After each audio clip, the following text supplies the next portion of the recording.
Be easier than a PowerPoint presentation, but This is not going to be easier than a PowerPoint presentation, no. it's going to be more fun than a PowerPoint presentation. Which is probably better because I feel like this is going to be easier than me trying to look at myself in the face and being like, we're doing a video! Cut to a shot of me being like, we're doing a video! We're doing a video. I wasn't ready. Video! Are we doing the same thing?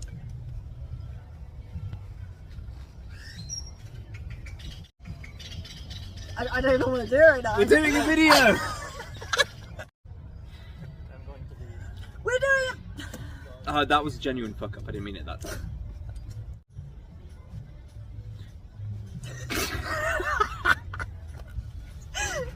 It's just, we're doing a video. We're doing a video, that's it. I can't do this anymore.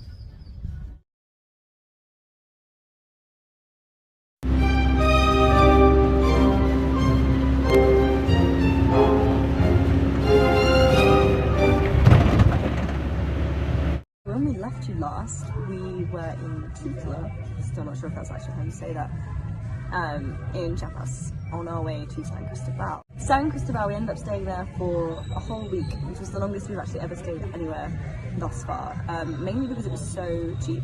San Cristobal is in Chiapas, which is the same region as Tuzla, and Chiapas is known for being pretty cheap in terms of Mexico.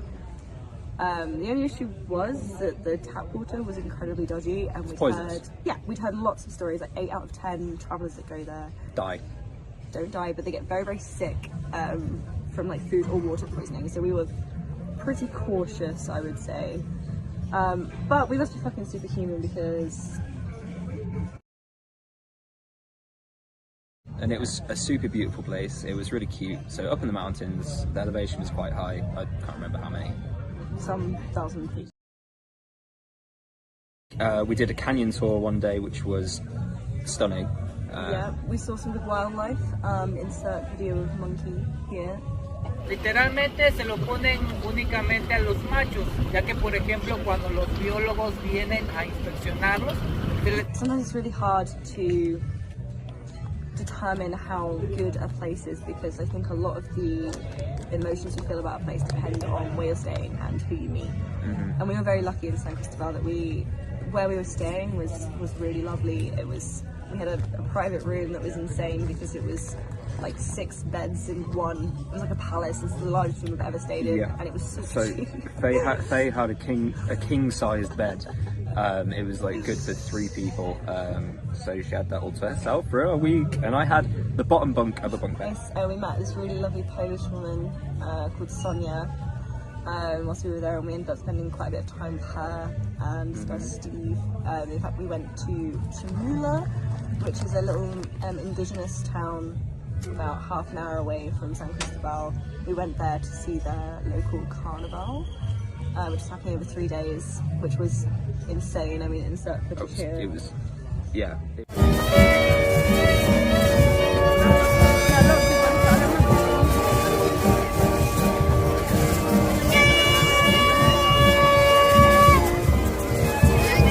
Hung out in a church for a good hour hoping to see a chicken sacrificed, and when you say that out loud it sounds terrible, but we really wanted to see that chicken die, but there was no chicken sacrifice. But what there was this really, really strange atmosphere.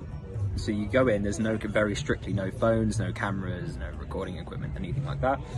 And the floor is just completely coated in pine needles, and there's about, this was just thousands of candles lit everywhere. And it was just this really, super fire hazard, honestly. And they're all on the floor, and they're just like, oh, we'll make a space in the pine needles and stick a candle on the floor and light, the rows and rows of candles. And it's very, very kind of solemn atmosphere. And we wandered to the back of the church, up to where sort of people were praying at the altar, and there was some 16-bit Christmas music going on. Oh yeah, and this really weird. This is in February. And it was very strange. It was odd, but it was a good day. It was a good day. Yeah, I enjoyed it. It was nice. Yeah. Yeah, we spent a lot of San Cristobal just eating well, hanging out with people. We did. Enjoying the hostel. We found a tapas restaurant that was really more of a wine bar with tapas. So we got pretty drunk on that night, and as with all good nights out, there is very little evidence apart from this one picture of me where I am quite obviously shit-faced. From San Cristobal, we started making our way down towards the border of Guatemala, but we stopped off in Comitán for 4 nights to start with. So the first thing we did in Comitán is we went to Lagos de Montebello, which is a series of lakes. Absolutely stunning environment, like really reminded me of New Zealand. We went on this hike up through this jungle, which was really cool because it was a completely different environment to one we'd been in before. It was kind of tricky at times, it was steep, it was hot. We discovered that we are not as fit as we thought we might be. No. Especially not in that heat. So we got pretty sweaty and Faye fell on her ass. Yeah, fell on my ass once, which is fun. But I'm going to put in some lovely pictures of some earthborn here because honestly, like, hike was hard, but every so often you'd get to this like viewpoint and it would just like be breathtaking. Just opens up in front of you. It's amazing. Super worth it because at the end of this hike we got to this really, really beautiful lake, and at the lake there was nobody there. I think there was a group of people kayaking like way off in the distance, but you could also hear them because of the echo of the mountains in the lake. We had the whole thing to ourselves. Yeah. And it was amazing. We were went just swimming in the lake, all on our own, and it was really remote and beautiful and refreshing after that really long hike. Yeah. So on our last day in Mexico, we took a Colectivo to El Chiflón National Park. Colectivos are a really great way to get around, but you can see that they really pack people in. Colectivos are generally a really safe way to get around, unless you are Faye's backpack. Hey, is this good B-roll? My bag's stuck. What's going on? Let's go.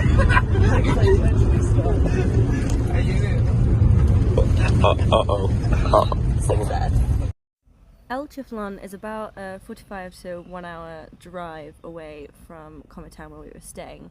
And when we were dropped off, we walked up this dusty, long driveway in the heat, and then we entered past this river with loads of cabañas where you could stay until you get to this very first waterfall. The place was fairly quiet when we first arrived, between sort of 10 and 11, but it definitely filled up later on in the day.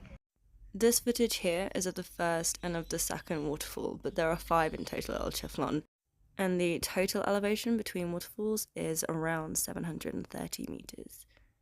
But the one everyone hikes to see is the Bride's Veil waterfall, so that everyone can get a picture of them standing in front of it. Once you get up to the Bride's Veil waterfall, there's a little viewing platform that you cross over to, and it's incredibly powerful here, and you get...